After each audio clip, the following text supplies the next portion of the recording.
ಮಂಗಳೂರಿನ ಸಂತ ಅಲೋಶಿಯಸ್ ಕಾಲೇಜಿನ ವಾಣಿಜ್ಯ ಸ್ನಾತಕೋತ್ತರ ವಿಭಾಗದ ವತಿಯಿಂದ ಕ್ವೆರೆನ್ಸಿಯಾ 2022 ಒಂದು ದಿನದ ರಾಷ್ಟ್ರಮಟ್ಟದ ಪದವಿ ಉತ್ಸವವನ್ನು ಕಾಲೇಜಿನ ಸಭಾಂಗಣದಲ್ಲಿ ಹಮ್ಮಿಕೊಳ್ಳಲಾಗಿತ್ತು.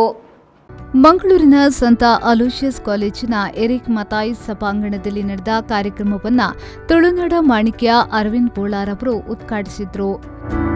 ಉತ್ಸವದ ಟ್ರೋಫಿಯನ್ನು ಅನಾವರಣಗೊಳಿಸಿದರು.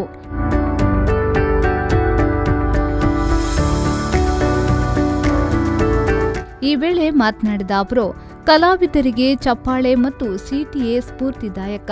ನಮ್ಮಲ್ಲಿರುವ ಪ್ರತಿಭೆಯನ್ನ ವ್ಯಕ್ತಪಡಿಸಿದ್ರೆ ಮಾತ್ರ ನಾವು ಜೀವನದಲ್ಲಿ ಮುಂದೆ ಬರಲು ಸಾಧ್ಯ. ಮೊದಲು ಮಾತೃಭಾಷೆಯನ್ನ ಗೌರವಿಸಬೇಕು, ನಂತರ ಇತರ ಭಾಷೆಯನ್ನ ಗೌರವಿಸಬೇಕು ಎಂದು ಹೇಳಿದ್ರು.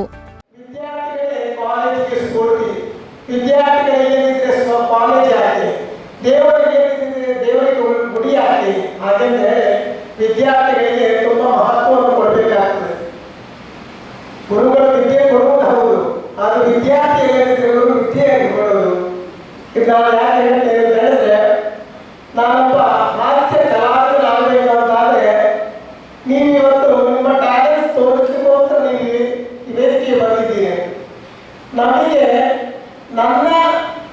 ನಾನು ಕಲಿಯುವಂಥ ಸ್ಕೂಲಲ್ಲಿ ಕಲಿಯುವಂಥ ಸಮಯದಲ್ಲೂ ಇಂಥ ಅವಕಾಶಗಳಿತ್ತು. ಹಾಗಾಗಿ ನಾನು ಇವಾಗ ಒಬ್ಬ ಪ್ರತಿಭಾವಂತ ಹಾಸ್ಯ ಕಲಾವಿದನಾಗಿ ಮೆರೆಯುತ್ತಾ ಇದ್ದೇನೆ. ಅದು ನಿಮ್ಮದ್ರೂ ಯಾರಿಗೂ ಇರಬಹುದು, ಖಂಡಿತವಾಗಿ ಇರ್ತದೆ. ನಮ್ಮಲ್ಲಿರುವಂತಹ ಪ್ರತಿಭೆಗಳನ್ನು ಹೊರಹಾಕಬೇಕು. ನಮ್ಮ ಪ್ರತಿಭೆ ವಿಧೇಯವಾದ ಮಾತ್ರ ನಮಗೆ ಬೇರೆ ವೇದಿಕೆ ಸ್ಥಾನ ಸಿಕ್ಕಲು ಸಾಧ್ಯ ಉಂಟು. ಕಾರ್ಯಕ್ರಮದ ಅಧ್ಯಕ್ಷತೆಯನ್ನ ಶಿಕ್ಷಣ ಸಂಸ್ಥೆಯ rector reverend father Melvin J Pintu SJ ಅವರು ವಹಿಸಿದ್ರು.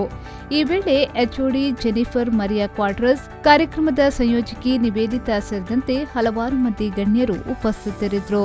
ಸುಮಾರು 25 ಪದವಿ ಕಾಲೇಜಿನ ವಿದ್ಯಾರ್ಥಿಗಳು ಈ ಉತ್ಸವದಲ್ಲಿ ಭಾಗವಹಿಸಿದ್ರು.